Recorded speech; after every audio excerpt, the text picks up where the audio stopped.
Hello, everyone, and welcome to the latest Four Lads podcast episode of This Week in History. This week, I can't even remember what episode this is, but this week we're going to cover June the 18th to the 24th. And for the first time on the show, Four Lads' brand new podder, the man who's just joined the team recently, the only William McLaughlin has joined us. William, how are you? I am perfect, thanks, Davey. Again, thank you for everyone at obviously Four Lads giving me the opportunity. It's great to be given this opportunity to discuss all things Rangers with yourselves and also learn some things today. That's what I'm looking forward to the most. So it's going to be an interesting one, I think. Oh, I better try and keep you entertained then. So as I say, for anyone who hasn't watched any of the episodes up until now, it's quite a simple concept. Every Thursday night, we're going to put out a pod that covers the next 7 days. And for each of those 7 days, we'll look back in the 154-year history of Rangers and find something that happened on that day. So we're going to start with Thursday, June the 18th, which is the day this pod is going out. And on June the 18th, 1997, so I'm thinking here, how old would William have been then? Probably not very old. Just turned 4. So you certainly don't remember the first one then. June 18th, 1997, Rangers manager Walter Smith spent £3.5 million on striker Marco Negri from Perugia, making him his third Italian signing in a matter of weeks because he had recently signed Lorenzo Amoruso and Sergio Perini. This was the season that Rangers had just won 9 in a row. They were going to go for 10. And actually, before the season started, there was a fourth Italian joined, Rino Gattuso, probably the one who ended up with the most glorious career out of the four of them. But if we're going to concentrate on Negri for this particular chat, I know you won't remember too much about him, William, but what I will say about him is that I don't think in my lifetime I've seen any striker make the impression instantly that he did. His numbers for the first few months were actually silly. He scored on each of his first 10 league games, which nobody else had ever done before or done since. That included 3 against Kilmarnock, 4 against Dunfermline, and all 5 against Dundee United. He scored 5 goals in a game against Dundee United and didn't even smile when he scored any of them, which made all the headlines, actually. By the 1st of November, he had scored 26 goals. The first game he didn't score in the league was actually against Celtic. We beat Celtic 1-0. Richard Gough scored. But we played them again a fortnight later, which sounds a bit weird, but the first game of the season had been called off because of the death of Princess Diana, so it get put back a couple of months at Parkhead, and we drew 1 each and he scored that night. Gascoigne gets sent off that night, we drew 1-0. And by New Year's Day, he had scored 33 goals. Now, the record for a season at Rangers was Jim Forrest in 1964-65. He scored 57 goals. The league record for a season is 44. Sam English, 1931-32. And he, at that point, had already scored 31 league goals, and it was only the 1st of January. Everyone thought that every record in the book was about to tumble. Then he suddenly was injured and he didn't play for weeks. The story that went about, which I have to believe because it's what the club told us, is that he got an eye injury playing squash. Which we need to believe because that's what we get told. Yeah. And when he came back after about 6-7 weeks out, he made another 13 appearances between then and the end of the season, and he only scored 3 times. And by the time the season finished, he wasn't even a substitute. His performances were so poor that Walter Smith ended up, Gordon Durie and Alan McCoist came back in front of him in the pecking order again. And Rangers won nothing. They didn't win the league. They lost the Scottish Cup final. Negri then hung around, for want of a better expression, for another 3 seasons, when he made the sum total of 3 appearances over those 3 seasons before he left in a free transfer back to Italy again in 2001. He these days is one of these legends in inverted commas that does these fan nights and stuff like that. I must admit, I'm personally, I don't think I would spend any money to go and see him, considering he actually only gave us about 4 months service out of a 4-year contract. But I've never known a goal scorer hit the ground running like it in my life. For that 3 or 4 months at the start of that season, honestly, it was as if we had signed the best goal scorer on the planet. He just could not miss. It was absolutely incredible. I know you haven't seen him, you might have read up a little bit about what is it anything you know about Marco Negri? I know of him. I've got 3 older siblings. So my eldest, Frankie, he remembers him fondly. And he kind of was similar to yourself. Like, I think he kind of, when I searched it up, it's kind of like he was the big what if he didn't get injured? What could have Rangers done? What could they have went on to get 10 in a row? Do the unthinkable? Yep. And I think again, at 4 years old, wasn't old enough to appreciate him. But again, even his celebrations, I heard was quite like he wouldn't be over the top. He would just shake your hand and go back. Yeah. And that was him. And he was kind of like, I don't know if he was, might be getting this wrong here, but he was kind of deemed like the ultimate professional because again, just wanted to get on with the game and that was it. And then again, wouldn't celebrate, nothing over the top you see nowadays, like the Ronaldo celebrations and I mean Morelos celebration. That's a famous one for us who we'll come in to talk about later. But that's kind of really all I know. Other than was it one of the Italian guys you mentioned? He was playing squash with Sergio, I think. It was Perini, yeah. It was meant to be Perini that hit him with the squash ball. Yeah. So yeah, and yeah, I think was his. Again, please correct me. This is where I've just literally dabbled and kind of looked at things. But did he not have a good partnership with another guy called, is it Seb or something like that? Am I wrong? No. Negri was in that 3 or 4 month period. Laudrup played up beside him. Gaza played behind him. Gordon Jury played. McCoy played occasionally. Yeah. But he was scoring at such a rate that everybody else was in sort of 3 and 4 goals, and he was already on 20. It was that kind of thing. It was mad. I suppose there absolutely has to be an argument if he had kept that even half of that rate up for the second half of that season. Surely we would have won 10 in a row because we should have won it even without them. We should have won it anyway. But it's just one of those players who 4 years you only get 4 months out of him, but that 4 months had everybody talking. Especially, I would say the day he scored 5 against Dundee United. One of the goals was this incredible lob over the goalkeeper that he sort of controlled it and then volleyed it over the goalkeeper's head for 25 yards. An absolute thing of beauty. The crowd's going absolutely nuts. I think that was his 3rd goal that day. And he hardly celebrated it. He just kind of, as you say, he just shook somebody's hand and walked back to centre. Everybody was wondering if there was something wrong with him. He didn't want to be there. But yeah, Marco Negri, we've had so many great strikers in our time. I don't think any of them scored at the rate he did at the start of their careers. But unfortunately, looking back now, he didn't win anything. Yeah. As I say, he was there for 4 seasons and he only played three games in 3 of those seasons in total. So it was like what happened? Where did he go? And I don't think he'd done much after leaving Rangers either. So do you think one of these strange things? I don't know if it was the injury done it. I don't know what happened to him, but whatever happened to him before and after his injury, it was like 2 different players.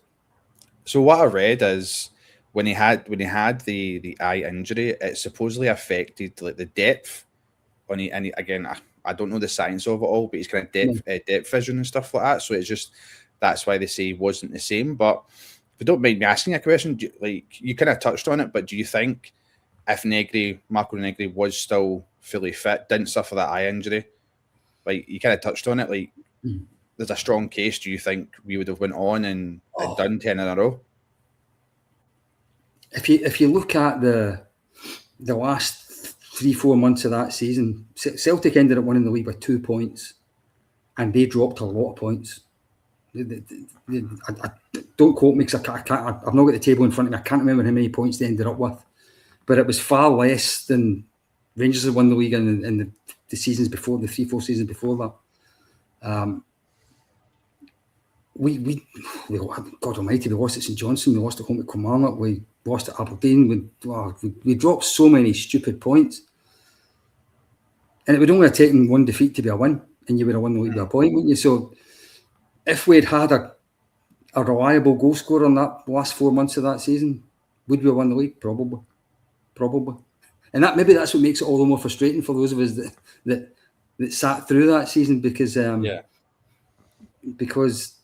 we know fine well that we had somebody in the building who should have fired us to it and didn't. Was there nothing in the... Because I think, obviously, nowadays, like, with the professional contracts, you can't go out and play other sports. Was there nothing at that time? I don't know. Certainly, you still see players going to play golf and stuff. I don't know. But I mean, there wasn't a winter shutdown in then. When it happened in the January, when the season was still going, it wasn't as if the season, put on hold for 3 or 4 weeks and they were just doing something to keep themselves occupied. Yeah. For whatever the reason, however it happened, it absolutely derailed his career. And as you say, it might have been the injury that derailed his career. Maybe I'm unfair on him in saying that's why he wasn't the same player afterwards. But whatever the reason, after he came back, round about the probably start of March, something like that, he was just a shadow of the player he had been before that. And it's one of the not 10 in a row season will always be what might have been. It will always be that, and he will be a major part of it. Here's another question. Sorry, quiz.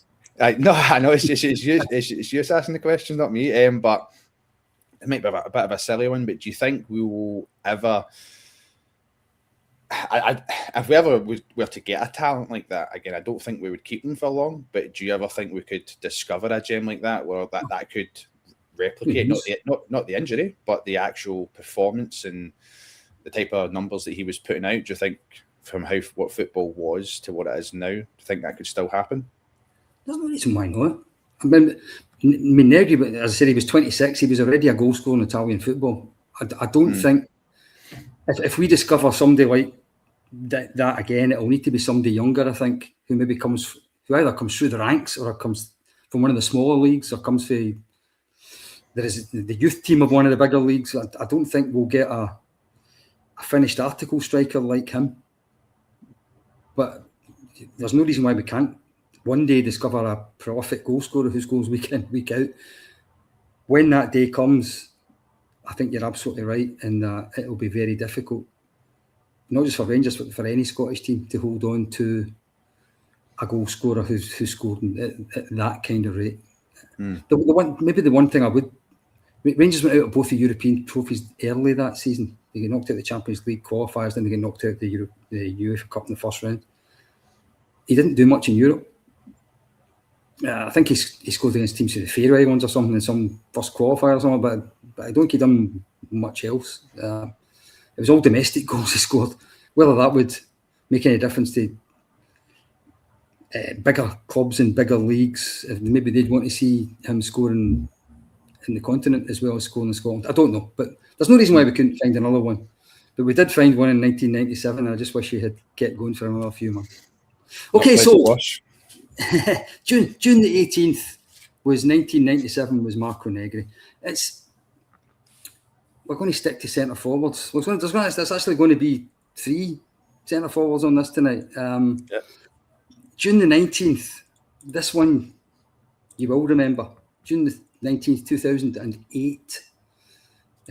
Walter Smith again. He was back and signed another striker. He signed Northern Irish striker Kyle Lafferty from Burnley for 3.25 million, so slightly less than it cost to sign Marco Negri 11 years before.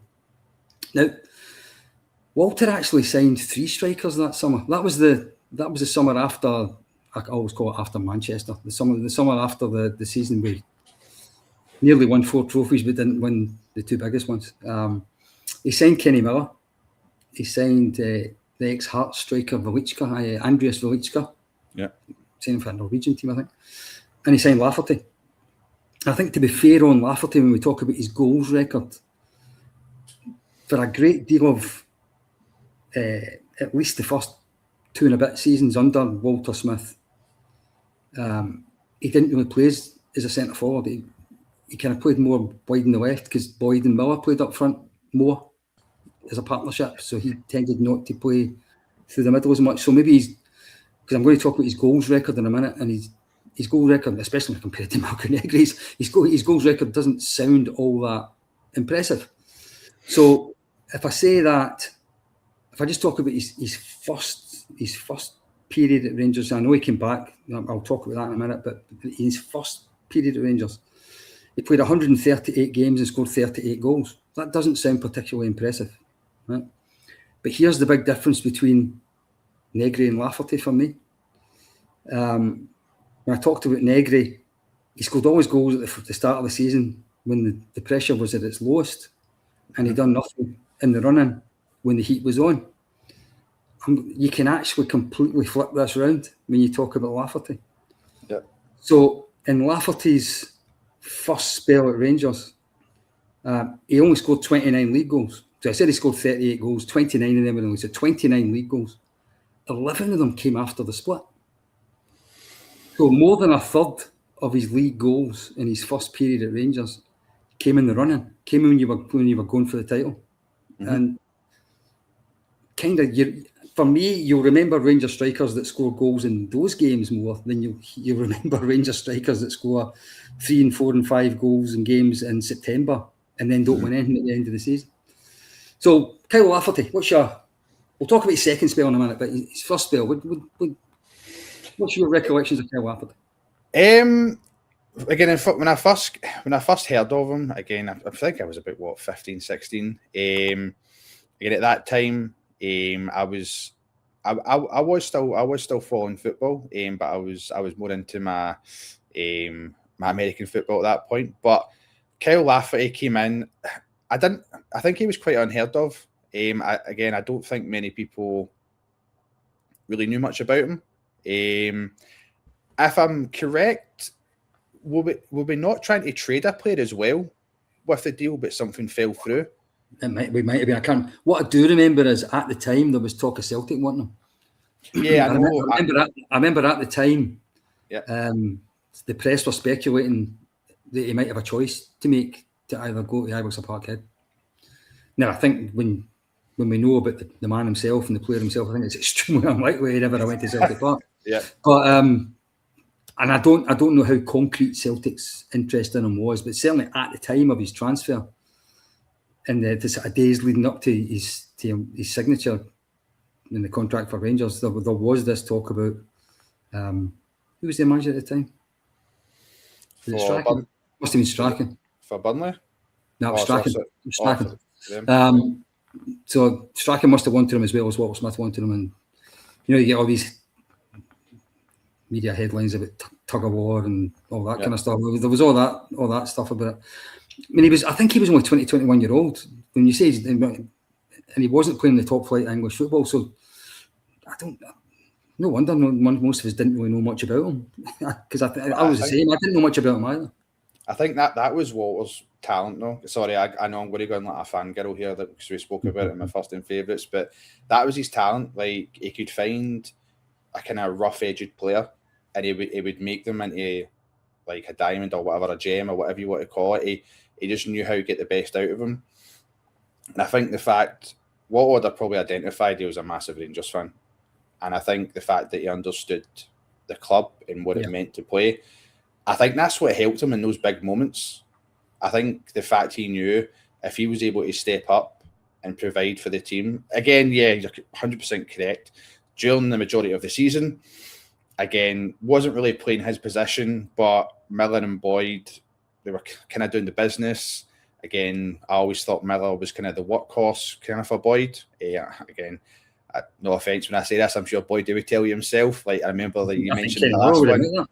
Yeah, like he went off. What was it, the semi cup or the cup final for dehydration? So like he wasn't the fittest. Do you know what I mean? But again, that was a great thing. He found the strikers that worked together, and Lafferty, because he was a supporter, knew he was like, I just want to play. I want to play for my boyhood club. So I remember him quite fondly in his first spell.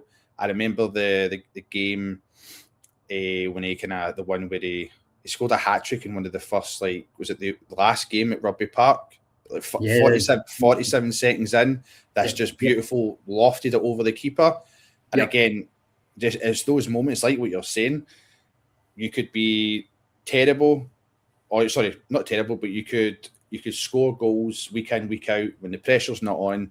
But when the pressure's on, when it's coming to the end of the season, and just like every other week, but even more so than now, we as fans and as a club demand that you win because we want silverware. Yeah, fans will remember that more. So I think I would say, for me and for the fans, I would say quite a lot of people probably remember Lafferty quite fondly, and kind of, if the correct term is, I don't maybe like a folk hero or whatever, but kind of like, I wouldn't say an icon or a legend, nothing like that, but I would definitely say something like, I'm trying to find the correct word for it, sorry.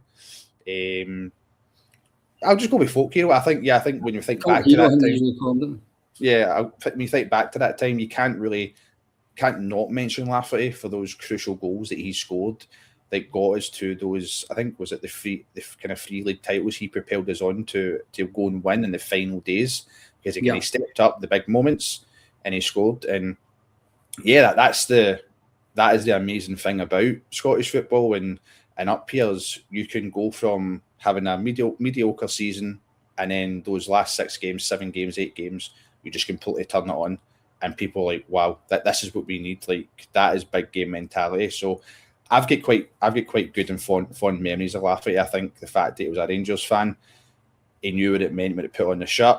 Did he have a few disciplinary and kind of like things? Again, but again, I just think that's because, in a way, I want that passion from my players. I want that when they step on that field for those 90 minutes.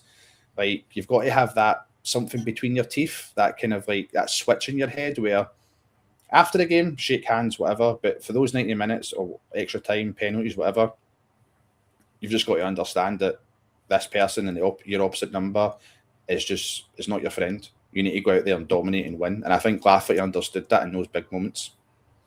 Yeah, as you say, 3 league titles, and the day we won the league, in all 3 of them, he scored. He scored at Tannadice in 2009. He scored at Easter Road in 2010. He scored a hat trick at Kilmarnock in 2011. That's what Rangers forwards are meant to do. It's as simple as that.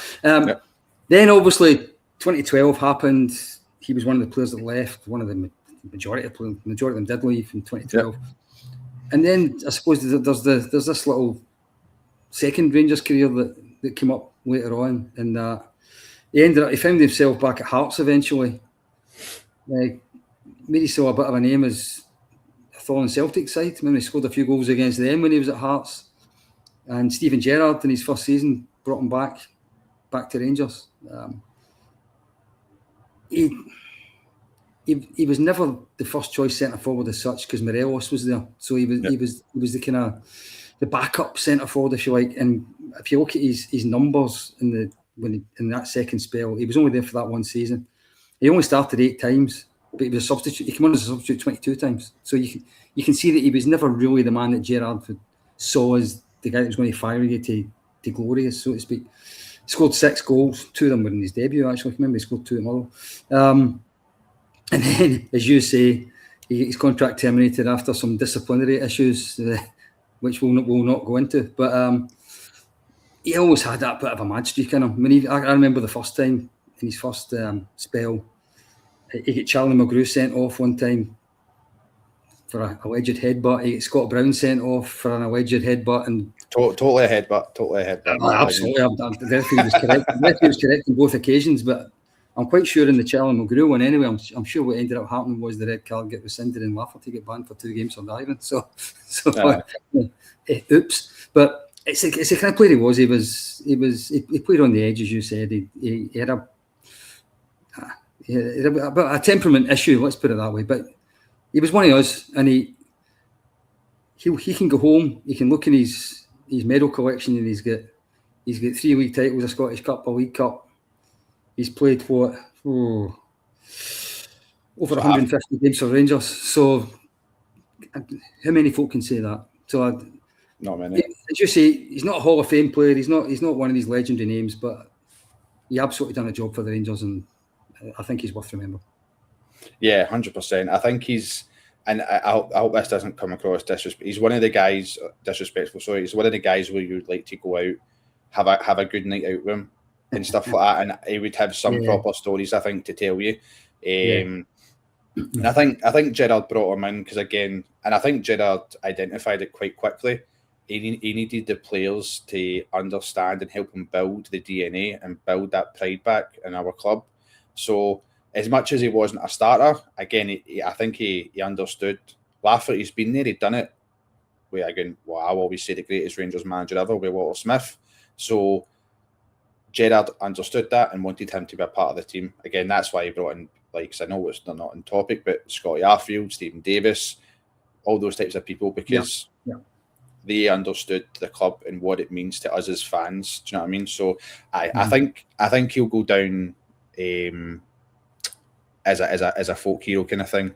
And the fact he was one of us, I think quite a lot of people will remember him fondly. Yeah. So that was June the 19th. That's us get 2 goal scorers out the road. When I go to June the 20th, I'm not going to talk about a player as such this time. June the 20th, 2006. So we're not going too far back again. It was the first day of pre-season training under the new Rangers manager. So it was his first day at work, basically, with the players. The new Rangers manager in 2006 was Paul Le Guen. And that was an appointment that caused a lot of excitement. The previous season, we'd finished. This sounds familiar. The previous season, we'd finished third behind Celtic and Hearts. 1-0.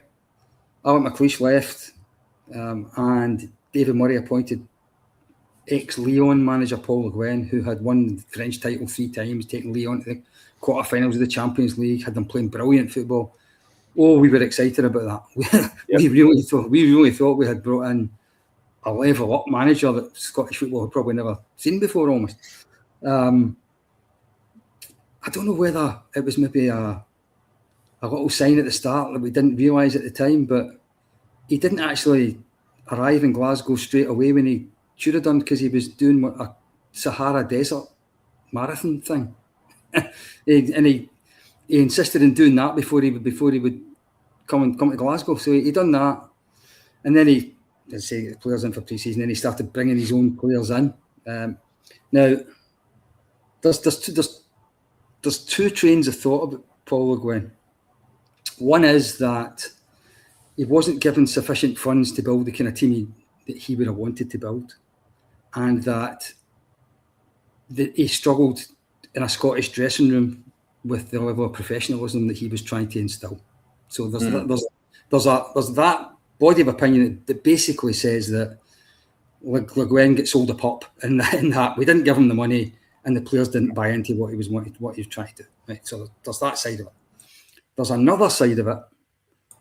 Other fans would say that Le Guen came in and totally underestimated Scottish football. He got money to spend. It might not have been vast sums, but he got more money to spend than everybody else, more or less. And the players he brought in were mainly, not all, but mainly totally unsuited to Scottish football. And he just didn't get it. I mean, his results and his approach, basically, well, it was never going to work, and it was just a matter of time before he left. So there's two different opinions. Before I give my opinion on it, because I've got one, as I always do. Yeah. What's your memory of the brief Paul Le Guen era? Well, I feel like you put this one on purpose, because when we spoke again first and favourites, I mentioned him and I mentioned Letizia. So so I think it's a difficult one, unless all parties obviously come out and just admit or whatever and say this is what happened, yada yada. Then I suppose we'll never know. But I think personally, he had a set way of doing things. He had achieved something 3 years in a row with Lyon. Again, at that time, please correct me if I'm wrong. I don't think like you had your powerhouse like PSG and stuff. The dynamic was very different in the French league, if I'm not mistaken. But the fact he was able to do that. Don't quote me. I think Lyon won the league probably 4, 5, 6 years in a row at the start of this century. I think there was another manager before him won it, and I think another manager after him won it as well. I think he kind of won three in the middle. Do you know what I mean? Yeah. So I think because he had an established philosophy, and when he's came in to the dressing room, again, the thing that sticks in my head is when, I can't remember who beat us, but we lost 2-1, and it was something along the lines of, it was like, don't worry guys, it will be all right. And I think that's when Barry Ferguson is like, no, that's not acceptable. A loss like that we don't lose like that. That's not in the philosophy or the DNA of our club. So I think from what he was trying to install, kind of like he would need time to do that. I remember when he came in, there was quite a lot of things around him, because there was like photos taken when he was doing the endurance drills. Like Paul again was at the front. So like, it's me, like when I first saw that, I was like, oh, a guy that leads from the front, a manager, that's quite respectable. How many managers would you get nowadays that are going to do that? Probably none. It's your fitness coach. But again, I think quite a lot of people took to him. Again, I did as well.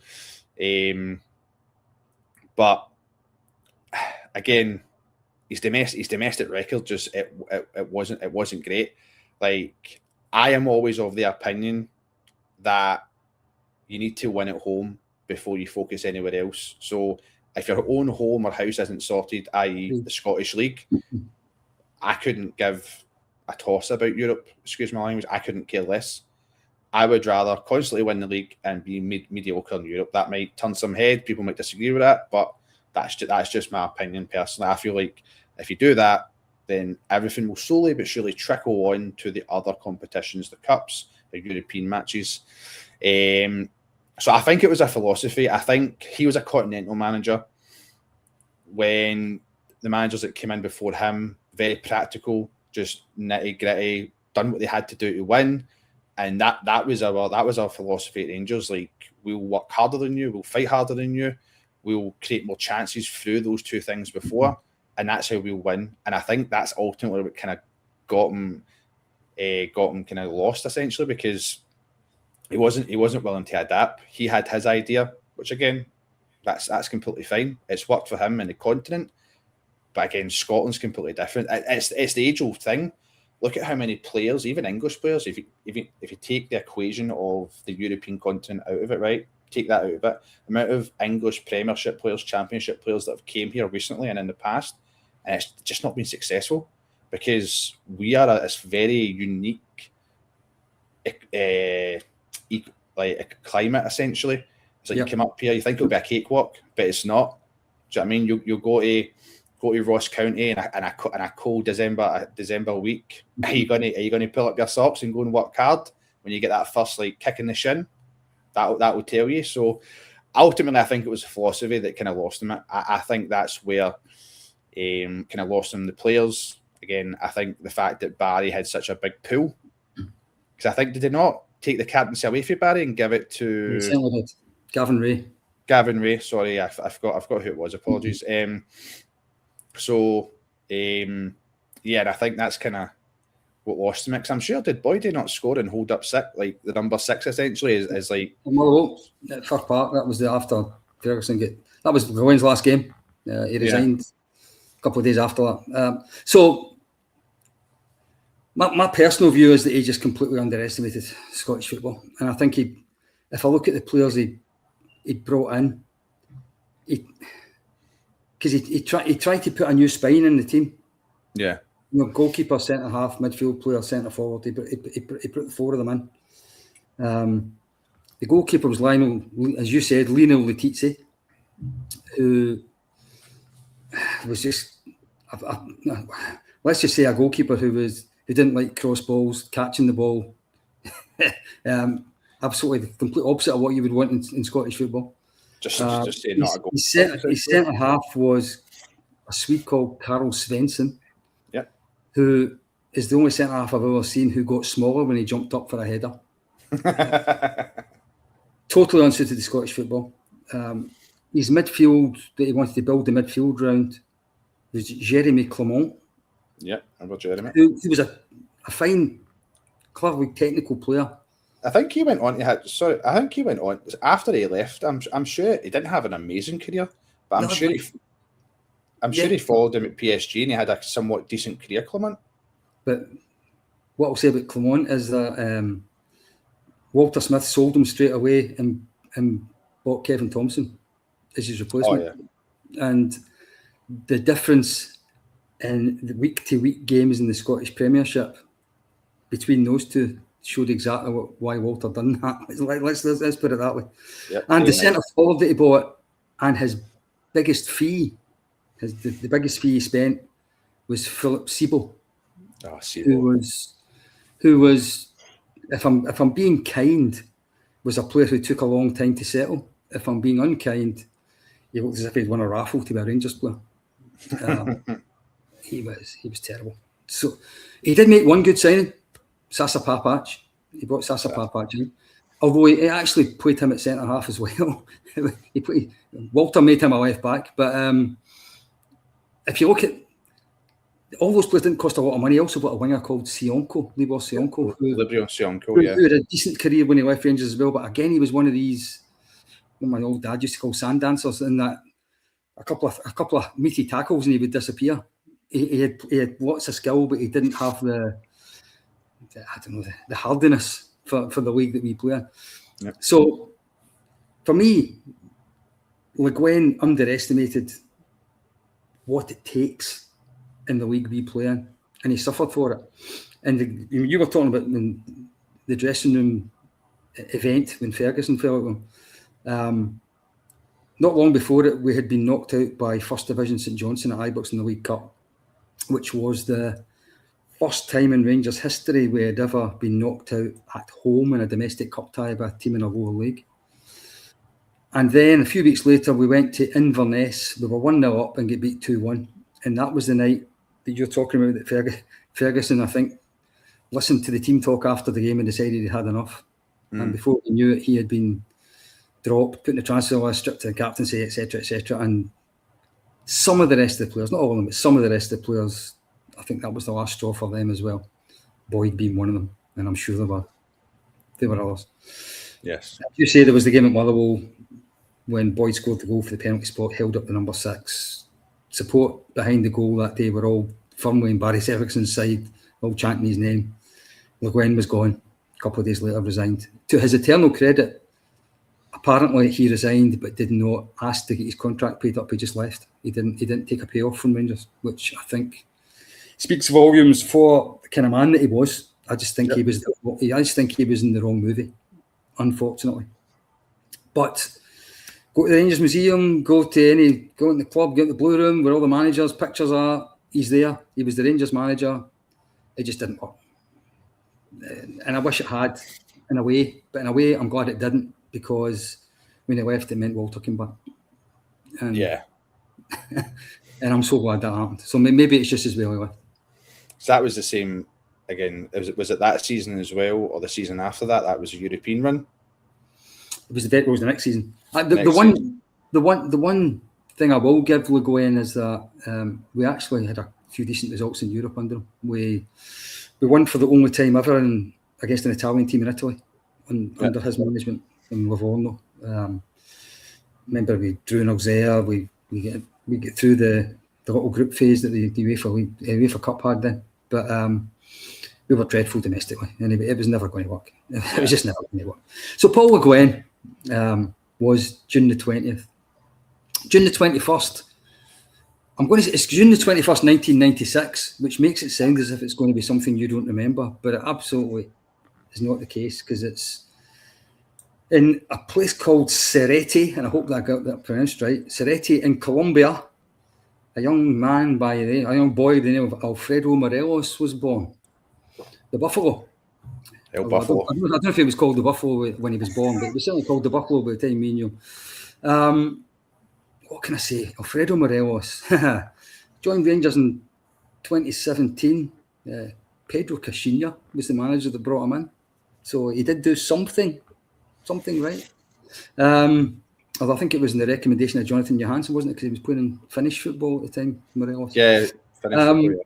So, what can I say about Morelos? Mad as a hatter, daft as a brush, really unreliable, huffy, moody. When he was bad, he was worse than a man down. But if I turn and prone to far too many red cards is another thing. But if I turn that around the other way, on his game, on his day, when he was in the mood, an absolute force of nature. Somebody who could lead a line himself against almost an entire back four, and a back four, even of good European teams, and absolutely ragdoll them. And his European record speaks for itself. Before I talk about his numbers and stuff like that, because we always talk about numbers, I think Morelos is one of these players that he was beyond numbers. He was actually you say what you see when you talk about him. But what's your summary of Alfredo? It's hard not to love him, man. Like, see for all the turmoil, the trouble that he put us through. I still think, and I'm still like, I'm glad we had him. I'm glad he was at Rangers. Again, I would be a hypocrite to say, I think, see that passion that he showed. I think sometimes obviously it came back and it was more the discipline side of it. Like he wasn't shown. But yeah, I love Morelos. I could not say I don't love him. I think the records that he set, I know you're going to speak about the numbers, but the fact that he was able, 14 goals. That, by the way, I don't know what's off the top of my head, so I'm not like, I had to search up, but 14 goals in a European campaign before Christmas. That's crazy. Like, and as you're saying, there was that season, again, the 55 season, where you just saw him you just saw his build. You could clearly tell that he'd been putting in the extra graft to like he wanted it. And I think I don't know if like Defoe and other people had maybe a little bit of influence in him to kind of help him get to that, because again, when he wasn't performing, you're right. You're like, Morelos, what are you doing? And you were more concerned that he was going to get himself sent off because he knew he wasn't performing, I think, and he get even more annoyed, and then somebody would just say something in his ear, and you're like, just please, for the love of God, do not react. Like, don't say or do anything. I think when he was given time, like if you were to say to me, like, Morelos was running through on goal, and he was given time, he would miss it. 9 times out of 10, I think he would miss it. But if it was this instinctive reaction, like he just needs to hit it or do something, 9 times out of 10, he's going to score that. But yeah, again, I think his records, you're going to speak about his numbers, but if you don't mind me taking a little bit of your fire with that one, but 269 appearances, 124 goals. Again, I think that's amazing. All-time European top goal scorer, 29 goals in European competitions for Rangers, surpassing the great Ali McCoist. Like that, I mean, I don't know. Did you ever think in your lifetime that'd be beaten? I'm going to slightly be fair in McCoist here, in that McCoist played in an era that there wasn't a great deal of qualifying football, so he didn't get playing against a lot of teams for Gibraltar and that kind of stuff. And for the majority of McCoist's career, European football was knockout. There wasn't even groups for a lot of it. And if you get knocked, if you got a big team in the first or second round, you only maybe played 2 games or 4 games in Europe in the season. Whereas Morelos played, well, I think I'm right, it's 53 starts and 10 sub appearances in Europe, so 63 times in Europe. McCoist wouldn't have played 63 games in Europe, wouldn't have. If he did, it would have been 63 games in knockout most of the time, rather than there was very, very few qualifiers in it. So it's almost like you're not comparing apples with apples when you talk about European football now and European football 30 and 40 years ago. But you can't take it away. What I will say for Morelos, regardless of all that, is that it's a long, long time since we had a player who scored consistently against good European teams, good ones. You know, like Porto, Benfica, Feyenoord, Dortmund. Morelos was scoring. Yes, he scored a lot of goals in these qualifiers, but he scored a lot of goals against good teams as well. Didn't score in the Champions League. And again, McCoy's only scored twice in the Champions League as well. So it's a hard school, the Champions League. Yeah, 124 goals. Some say 125, some say 124. There must be one that went in half. Somebody that depending on what site you look at, you get two different numbers. It's always 124, 125. I interviewed one of my boyhood heroes, Derek Parlin, the other day. And Derek Parlin played for Rangers for 10 years and he scored 113 goals. And he's in the Hall of Fame and he's regarded as a legend in the club. Morelos played less games than him and scored more goals than him. He also scored more goals for Rangers than Mark Hateley did.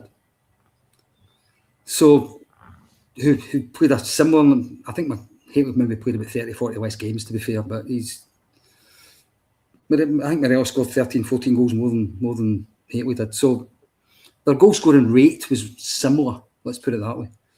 So, I totally agree with you, in fact, that I don't think he was one of these players who was composed in front of goal. I think actually the more time he had, the more likely he was to miss it. Yeah. But 125 goals in 6 seasons, basically. And some of those seasons were quite interrupted, either self-inflicted or through suspension. Yeah. So that's more than 20 goals a season for 6 seasons. That's pretty damn good. No, it's great, and again that 55 season, like again, I think that was the pinnacle of Morelos, and I think that's what fans and even before when I was watching with you guys, like you were crying out, like we know there's potential there, like we can see there's potential in him. Can you imagine we got that at 55 season Morelos? And I think everyone asked this. Can you imagine we got that for the whole time he was at Rangers? And I think what you mentioned, obviously your boyhood hero. I think Morelos, I wouldn't class him a legend. I would say maybe, again, an icon, close to a hero. But again, it all comes down to, I think personally for me, the silverware that you win at our club. That again, that's people will remember the goals and everything he scored, the big goals. But going back to Kyle Lafferty, in the big moments. Did you prepare our club to go on and score and get silverware? Now, the 55 season he did. Obviously, you can make an argument that he maybe didn't have the players around him. I mean, we've been crying out for a right winger for God knows how many years now, and we just didn't have the players there at the time. And again, Gerrard needed time to build. We had also Caixinha and that mess and everything. But I always think, like, what would it have been like if we had that Morelos at the 55 season for the whole duration? Like if he knuckled down, really, really like stuck to it for those seasons, for all those seasons he was with us, what could have happened? But again, just like any Rangers player, good or bad, and manager, I'll thank them for their service, and I'll thank them for obviously for representing my club and trying their best, so long as I see they're trying to try their best. But I'll always remember him very fondly. I think Morelos will be remembered fondly. Also, I'm sure he probably might laugh at it or might not want to know it, but I think he holds the record for the most red cards of a Rangers player, does he not? He does, 8. So, yep. so there you go. I think he would say a couple of them are rescinded. So yeah, it was like 10 and 10, and the original was 10, but I think 2 were taken off. So I think the total was, I might be wrong. I think it's, well, I don't know. I think it's 8 with 2 of them rescinded, which makes it 6, but I could be wrong. The one thing I would say about Morelos is that every time he went to Colombia, he was always late back. I think I actually still hold him a bit responsible for us getting knocked out of the Cup of Hearts one year when he didn't come back to Colombia. I think he was in the departure lounge for months before he left, and when he left a year too late, as far as I'm concerned. But I put all of that to one side. If Morelos had played in Seville, we'd have won the Europa League. Oh, spot! I agree with you. Absolutely. Yeah. And if he had played in Seville, and if we had won the Europa League, he would be an absolute legend at our club. Oh yeah. You know what I mean? So I think it's one of these things that we talk about what ifs with Marco Negri. You know, there's one enormous what if with Morelos, because the one environment that seemed to bring the best out in him was the European games. And if you look at what he done to Dortmund and what he done to I'm going to say it, better teams than Frankfurt.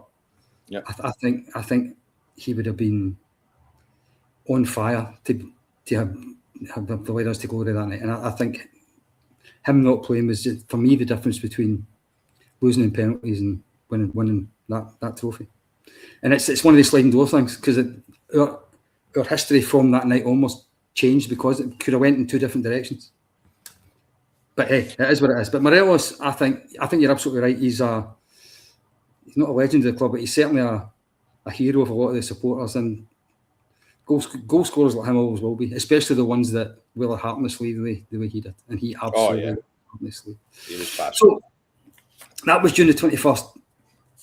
William, there's always one really old one in these episodes. So this is your perfect time to put your feet up and just take a 5 or 6 minute break, because I'm going to talk about June the 22nd, and I'm going to go back all the way to 1859 for this one, which is a bit strange for a club that was formed in 1872. But I'm going to go back to 1859, and I'm going to talk about a guy who was born on June the 22nd, 1859, called George Gillespie. Now, before I do that, I'm going to try about something technical here. I got some feedback on a previous show that when I'm talking about these old ones, it would be good if I could put a picture up of the player, because a lot of folk can't think of who it actually is. So if I can get the technical bit right, I'm going to try and put a picture up, right? So here goes. Oh, here we go, right? There we go. What a photo, by the way. The famous what's known as the Gallant Pioneers picture. So that's the 1877 Scottish Cup final team, the first Rangers team ever to reach the Scottish Cup final. So George Gillespie, born in 1859, was a friend of the founders of the club. So Moses McNeil's in that picture, Peter Campbell's in that picture, the great Tom Valance, who became the guiding light, if you like, of the early years of Rangers. He's right in the centre of that picture. George Gillespie was a friend of theirs, and he joined Rangers at the age of 15. And by the time he was 17, he was the left back in the team. And George Gillespie is the player on the back row, the very first player in the back row, the extreme left, standing up, the very first one. That's George Gillespie, aged 17. I know he doesn't look 17, but I think folk aged a bit faster back in the 19th century. Other paper rounds, that's what it was. That's it. So there's George there. I'll just take that back again. You've now seen him. Hold on. There we go. That's his back. So I'll talk about that final just very briefly. So he played at left back. Rangers played Vale of Leven. Vale of Leven were by far the favourites. They were the established team. They had knocked out Queen's Park. Rangers were just this new, young, upstart team, came from nowhere. Finished one each, went to a replay, finished one each again, went to a third game, Vale of Leven won 3-2. So Rangers finished runners-up in 1877. The next season came along, and George Gillespie, for some reason, and the reason's not fully documented, halfway through that season, stopped being the Rangers left back and became the Rangers goalkeeper. And when Rangers next reached the Scottish Cup final in 1879, so that was 2 years after that famous picture, George Gillespie again played in the Scottish Cup final, again played against Vale of Leven, but he was the goalkeeper this time. And he's the only player that I know of in Scottish football history who has played in 2 Scottish Cup finals and started one of them as an outfield player and started one of them as a goalkeeper. Unfortunately, Rangers didn't win that Scottish Cup. They drew 1 each. They got a goal disallowed. They thought it shouldn't have been. They complained to the SFA. The SFA threw the appeal out. Ordered to play a replay. Rangers decided not to turn up. They went to the races instead. Vale even had a walkover. We then played Vale even in the Charity Cup final a few weeks later. I've talked about this in a previous show, and we beat them 2-1, and Rangers won their first ever trophy. And so when Rangers won their first ever trophy, George Gillespie was in goals. So he was our first ever medal-winning goalkeeper, is the best way of putting it. And he was so good.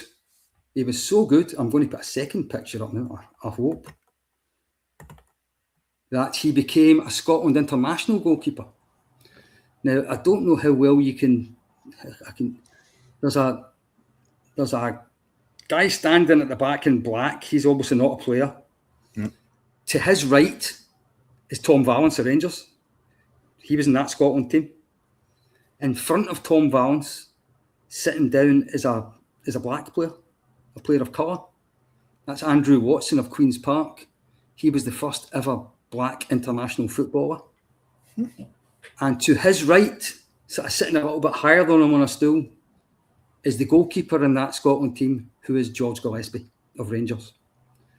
That's the team who went down to London to play England and beat them 6-1, the biggest ever Scotland win over England. So George Gillespie was in goal for that game as well. Right, go back to, I tell you, this is entertaining, isn't it? Me trying to do the technical stuff. Oh, listen, you've nailed it, mate. Spot on. So I'll quickly finish the George Gillespie story. So he's famous because of his 2-position thing more than anything else, and the first goalkeeper to win a medal. He actually left Rangers in 1884 to join a bigger club. Where did he go? He went to Queen's Park. Because Queen's Park at the time were the major force in Scottish football. And it was all amateur anyway. Rangers were amateur. Everywhere he was amateur. He went to Queen's Park, where he played in 2 FA Cup finals for Queen's Park down in England. But he lost them both. And he played in 2 Scottish Cup finals for them. And he won them both. So he did actually eventually get 2 winners' medals. And by the time the 1890s came round, my last picture, he was then George Gillespie, the businessman. When he gave up football in the 1890s, he ended up running a restaurant in Glasgow until he unfortunately died in 1900 at the age of only 40, because unfortunately people didn't seem to live anywhere near as long as they do now. So that was the story of George Gillespie, a man who played outfield and in goals for Rangers in 2 different cup finals. The first Rangers medal-winning goalkeeper and the goalkeeper for Scotland in their record win over England. How's that? That's great, because as you mentioned, it's these wee tidbits that they get lost, like not for the lack of anyone not being interested, but it's so kind of far back, and people are focused on the now. They don't really kind of go back to the roots of the players, the culture. Again, what you mentioned in the last one with Andrew, William Wilton. Sorry. He was actually the guy who was, as you said, that built the DNA and the standards of our club. Again, as I admitted that, I thought that was your Bill Struth, Walter Smith kind of adapting onto that kind of type of stuff. But again, these types of stuff are good to know. I mean, I know I'll bore my children to death with it, so. Well, blame me. Oh, if your kids can't sleep at night, just get them to listen to me in a podcast. They'll be off in no time. So anyway, that was the story of George. I try and put one really old one in each one of these podcasts. I think it's just for my benefit more than anybody else's, to be honest with you, because I love that stuff. Anyway, old George, I don't think he should. And the last thing I'll say about him is that first cup final he played in, he was only 17. It's crazy. We talk now about, I mean, when I was young, Derek Johnson scored a winning goal in the Scottish Cup final, in the League Cup final against Celtic when he was 16. Back back in the very early days, the Rangers team was mostly teenagers right at the start of it.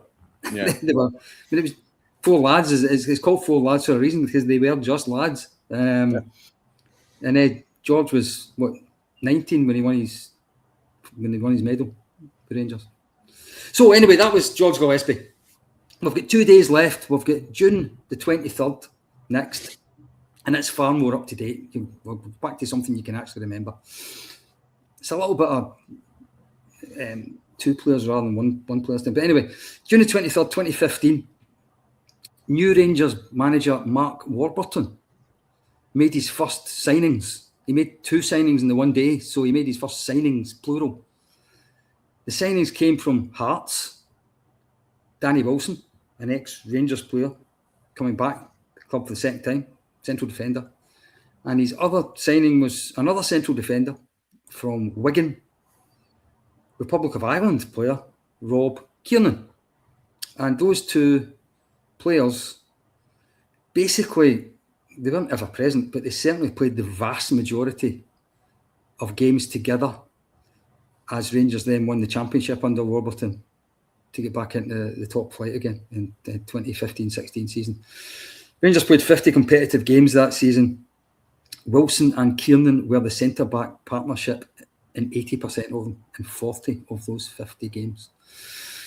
So Danny Wilson, Rob Kiernan, championship season, Mark Warburton. Give us your 2-minute summary of that then. Again, I'll have to be honest with this one. My memory is a little bit foggy, apologies, but again, I remember kind of Rob Kiernan coming in. Obviously, a few heads been turned for the obvious reason. I think he is the only Republic of Ireland player to ever play for Rangers. Is he not? No. John Daly played for us just a couple of seasons before that. Oh, so he did. In fact, so he did. I forgot about him. That's terrible. If you want me to be historic, do you want me to be historic for a wee minute? Please do. I love it. Honestly, we signed a player called Alex Stevenson in 1932 from a club in Dublin called Dolphin. He was the first. He actually played for both the Republic of Ireland and the Northern Ireland, the national team. So he was our first.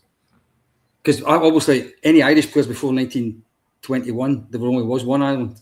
Yeah. We did have Irish players back then, but they were British, if you know what I mean. They weren't Irish. Yeah. That makes sense. So the first Irish player that played for us was Alex Stevenson.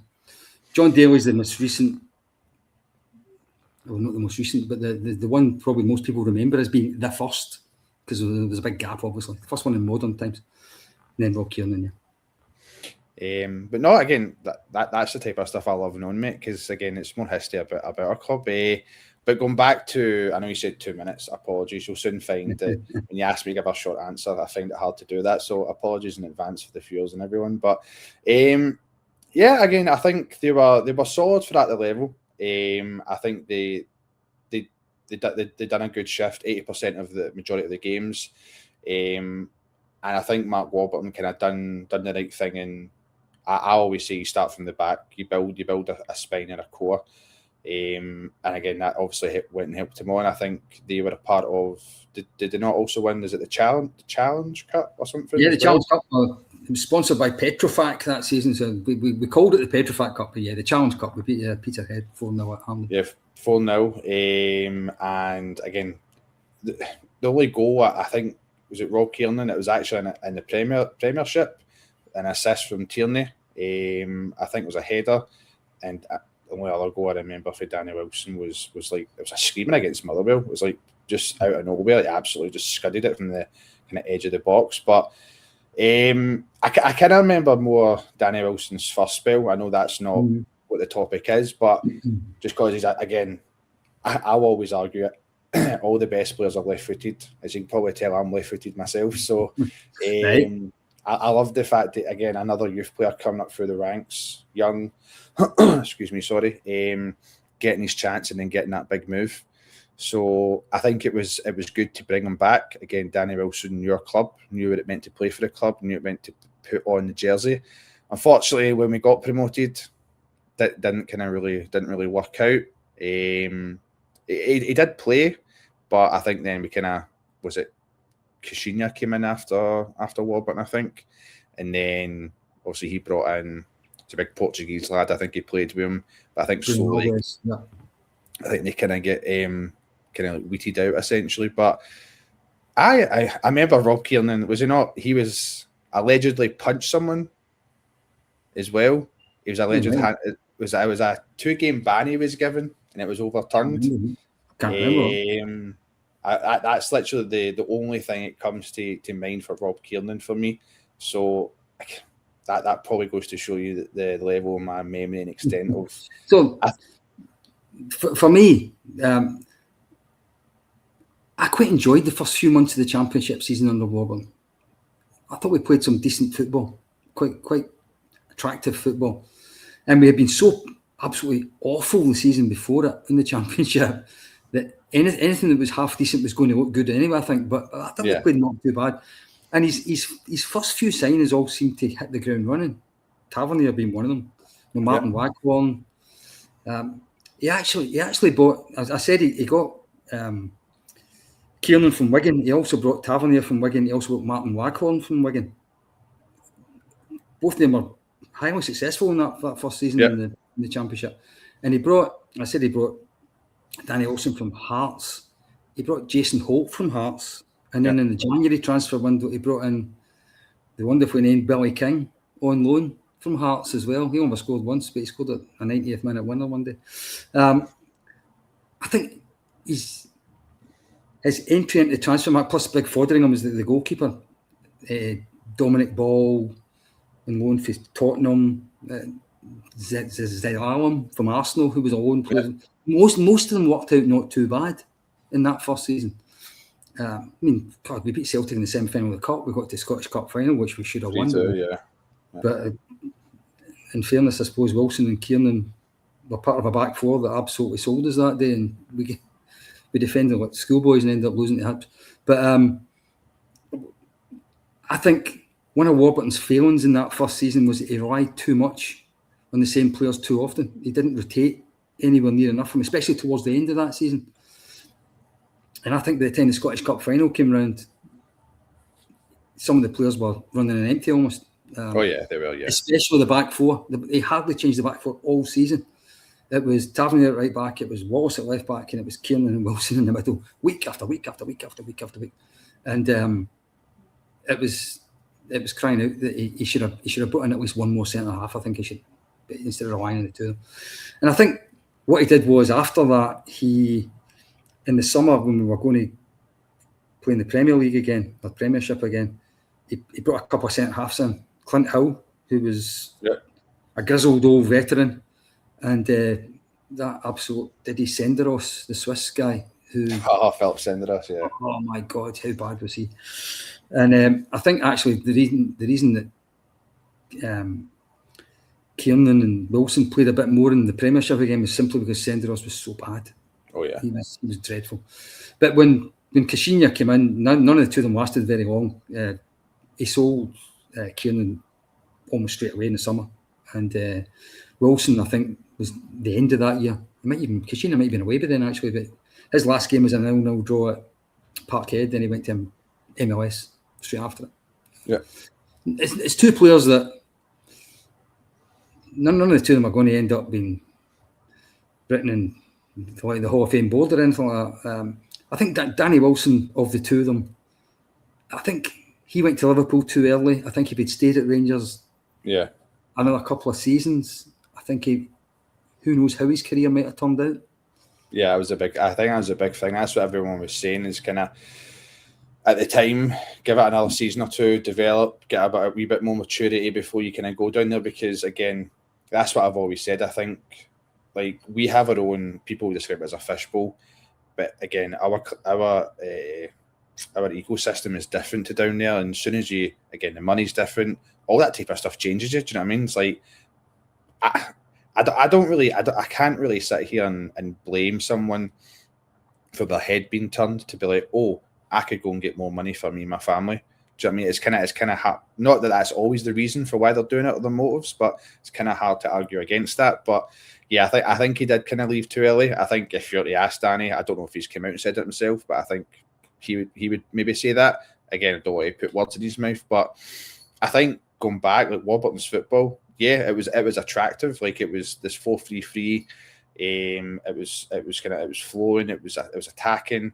Like, and I think kind of when we came into the Premiership, like what you said, we relied upon all these players, the same players, to an extent, which is good. Like I like that, the same core, but you need to switch it up at times. Like again, if we're playing some like cup games, like the next guy we're going to talk about again, he was notorious at one point for always playing the cup games because that was the agreement that he had with the manager.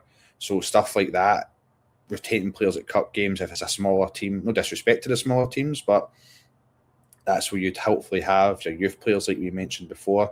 George Gillespie played when he was very young. That's the type of stuff I would like to see, and I think it helps your kind of older players relax a little bit, just kind of and get a little bit of energy back for the other bigger games.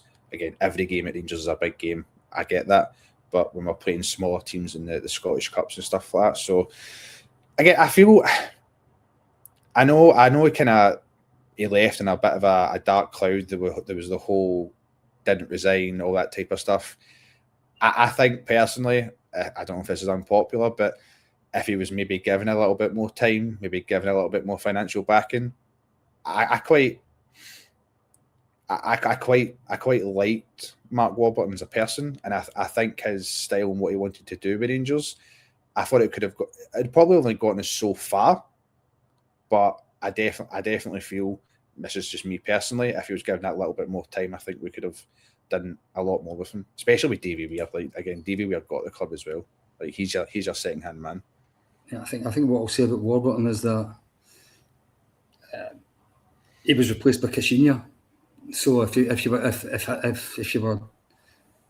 were going to choose which one of the two of them you would want to have just kept going for the next 6 months, it would have been Warburton, wouldn't it?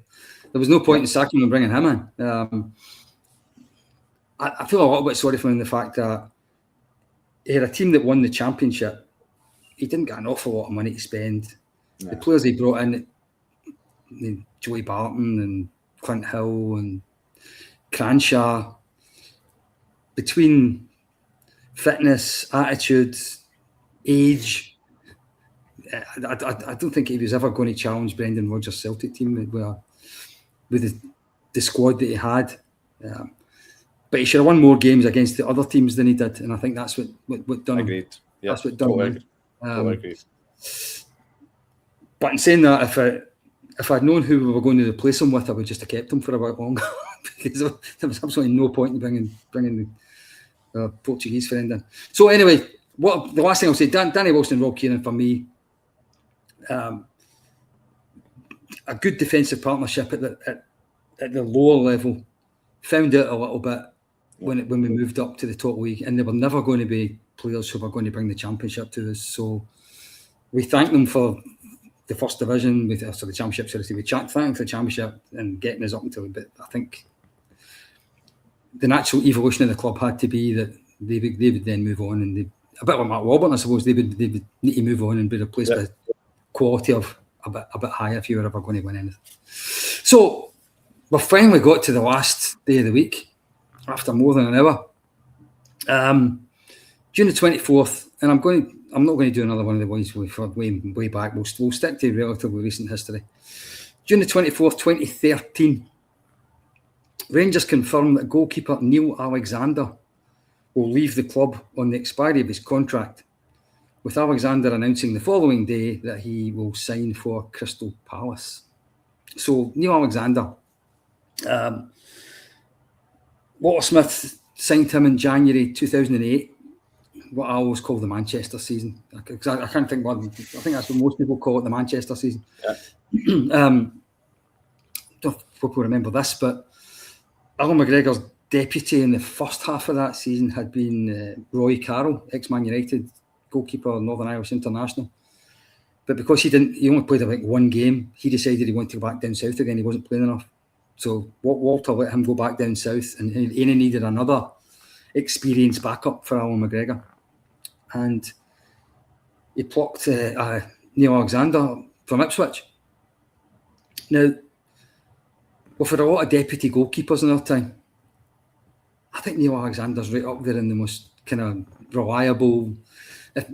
We talk Liam Kelly at the moment is that you only see him as the number 2, but he'll be a safe pair of hands if he's called upon.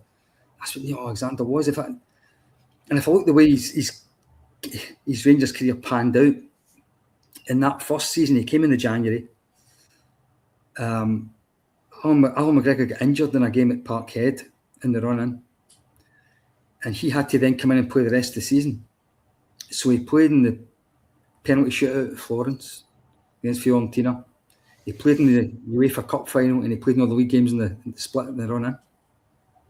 The following season, again, he was the deputy. But McGregor and Barry Ferguson get disciplined for something that happened with the Scotland squad.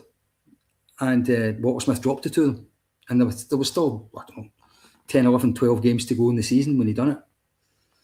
So Neil Alexander came in for the run-in. And he actually played enough games in that season to win the league medal, because he played the day we won the league at Tannadice, the last day of the season. So he won a league medal. And then he was in goal the following Saturday when we beat Falkirk in the Scottish Cup final. So he got a Scottish Cup medal as well. The next season, he became, I think, known as the League Cup goalkeeper. He played in the League Cup ties. And Rangers won the League Cup. They beat St Mirren with 9 men in the final. So he got a League Cup medal. The following season, again, we reached the League Cup final. We beat Celtic in the final, and he played. So he got another League Cup medal. So when Walter Smith left, and Ali McCoist took over, it was still Alan McGregor in goals. When Ali McCoist's first season ended, and we were getting demoted down the league at that point in time, when Alan McGregor left, Neil Alexander had only played 47 games for Rangers. This was now 2012, so 4 years. In 4 years, he'd only played 47 times. He had a league medal, he had a Scottish Cup medal, and he had 2 League Cup medals in only 47 games. That's not bad, that. And then when we went down to the 3rd division, he was one of the ones that stayed. So he signed himself over to the new company and stayed with the club. Like, obviously Lee Wallace, Lee McCullough, and a few others, all the younger players. And he won the 3rd division. Played just every game that season, I think. He actually played 47 games in that season. So he played 47 games prior to that season, and then 47 games in that season. And that was his 94 games. And I must admit, I felt a bit sorry for him at that point, because I thought he was one of our better players. But Rangers decided that his contract was a bit too expensive for low league football, because he was still in a contract because he had joined when they were a top flight team. So Rangers decided that they wouldn't offer him a similar type of contract. They would only offer him I'll call it a lower league contract, the kind that maybe Ian Black and Kevin Kyle were signing, and he decided not to sign that, and he left. And Rangers brought in Cammy Bell to replace him, who, in my humble opinion, was nowhere near as good a goalkeeper as Neil Alexander was. No. And I think it came home to roost a little bit in the season in the Championship, when the first season in the Championship, when we had, Cammy Bell and others in goal, and ended up nowhere that season, finished 3rd. Neil Alexander was back in Scotland with Hearts, and he won the Championship with them. And I think he kind of got the last laugh on us a little bit. Anyway, what's your recollection of Neil Alexander?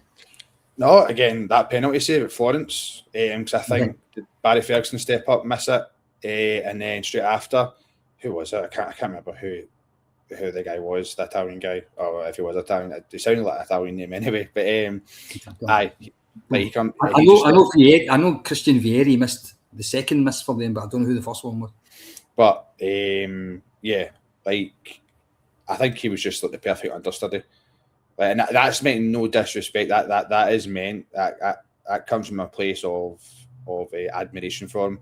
Like he sat there and he did wait his time. He bided his time, And then when he was asked and called upon, just like every other Rangers player, he stood up to the call, and he gave solid performances. Again, you mentioned in the last pod with Andrew that 9-man cup final, Kenny Miller header and stuff like that. Again, that's where it was like Walter Smith's like, out the way, I'm taking charge of this. And the fact that Neil Alexander was in there for that one, I think it just kind of goes to show the level of composure he had, the intelligence he had as a player as well, and I think his attitude, because if I'm not mistaken, I'm sure he went to Walter. Do you mean the difference? You mentioned Roy Carroll, he just was like, I want to leave. I'm not getting enough game time and stuff like that.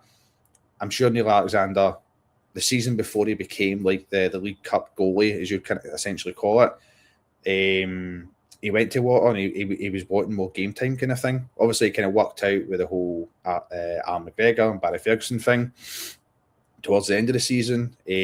But yeah, I've got great memories of Neil Alexander. I think it was one of the few times where I disagreed with the club.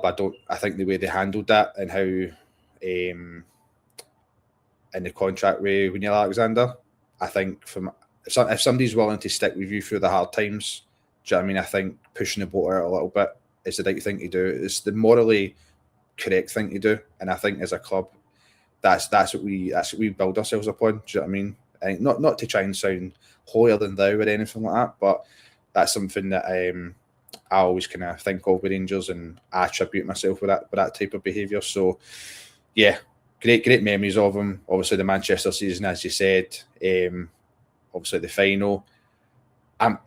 There should have been a penalty in that final as well. It's a clear handball, and how we were not given that, I do not know. I remember that to this day. Sorry, my cat was meowing. Apologies. If a cat's want to take part. Oh, honestly, it's a female cat, so it's always wanting attention. But I've got great memories of him. I think if it wasn't for McGregor, I think he would be not to the same level. He wouldn't have been the same saves and stuff like that. But I think he'd have been a good mainstay in our football team. So I would maybe push the boat out and say personally, I would put him down as maybe a hero. Maybe push it for an icon, because again, you look at the honours that he's got. I know that might be a bit much, but again, I just think someone who is willing to be that number two, like Liam Kelly, and then when his time's called upon, he's humble enough, he takes it, and he absolutely loves it. He wanted to play for Rangers, he wanted to represent us. I think a player that's willing to go to Walter Smith, do you know what I mean, and say, Gaffer, I want to play. How can we make this work? It takes a lot of cojones to do that. So I've got a lot of respect for Neil Alexander. And for me, he'll go down as kind of a hero icon for me personally. Might be a bit too much. People might disagree with that. It's only my opinion, but yeah, Neil Alexander. I think his professionalism as a player, second to none. We'll really get a lot of time for him. Yeah, I think that the last thing I'll say about Neil Alexander is that in Walter's last season, when Rangers reached the League Cup final against Celtic, it was going to be Walter's last cup final, because everybody knew he was retiring at the end of the season, and there was a lot of speculation in the press in the lead up to the game on the Sunday, because Celtic had beaten us quite convincingly like the previous time we had played them at Parkhead. A lot of pressure. Celtic were big favourites, and there was a lot of talk. Is Walter going to be brave enough almost to still put Neil Alexander in goal the way he has done all the way through or will he bring Alan McGregor back because it's Celtic? And I think it was a sign for a marker, if you like, of how much Walter Smith trusted Neil Alexander as a Rangers goalkeeper, that he decided, even though he could have called upon Alan McGregor that day, he had this agreement with Neil Alexander. No, you'll play the League Cup ties. Even though it was Celtic, even though it was a final, even though they were the favourites, even though we were under all kinds of pressure, even though it was his last ever game at Hampden, he still played Neil Alexander. And I think that tells you the level of trust that Alexander had as a deputy. Because I'm not going to pretend he wasn't as good a goalkeeper as Alan McGregor. He wasn't, but he was still a bloody good goalkeeper.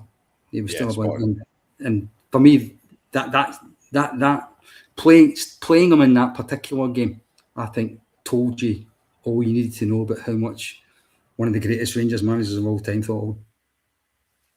Agreed. So that was the last date of this week. That was June the 24th. William, it's been a little bit of a marathon, but how did you enjoy your debut on the show? I absolutely loved it, mate. It was really good learning about George Gillespie, Marco Negri, and again, learning more history about the club. As I said, it's good. You can go like Wikipedia or whatever website you want to go to, but to actually hear it from someone like yourself, this isn't to blow smoke up your backside, but who obviously, in the nicest way, more experienced than myself. I think that's a nice way to put it. Has lived and breathed this club longer than me. Do you know what I mean? You've probably forgotten about things that I've still to learn when it comes to this club. So it's good to hear those little tidbits that I get to pass on to my family and to my kids. Well, I certainly hope that the viewers have enjoyed it as well, and I hope that the use of pictures worked for people. You can let us know in the comments if you want me to try the technology again in future episodes. It's just left for me to thank our sponsors: Rhino Express, Clyde Joinery, Athel Industrial Solutions, CSD Air Conditioning, Candid, good old Amrit, and rydc.co.uk. That's it for this year in history. For this episode, we'll be back next week for another week in history. Until then, from myself, from William, bye for now.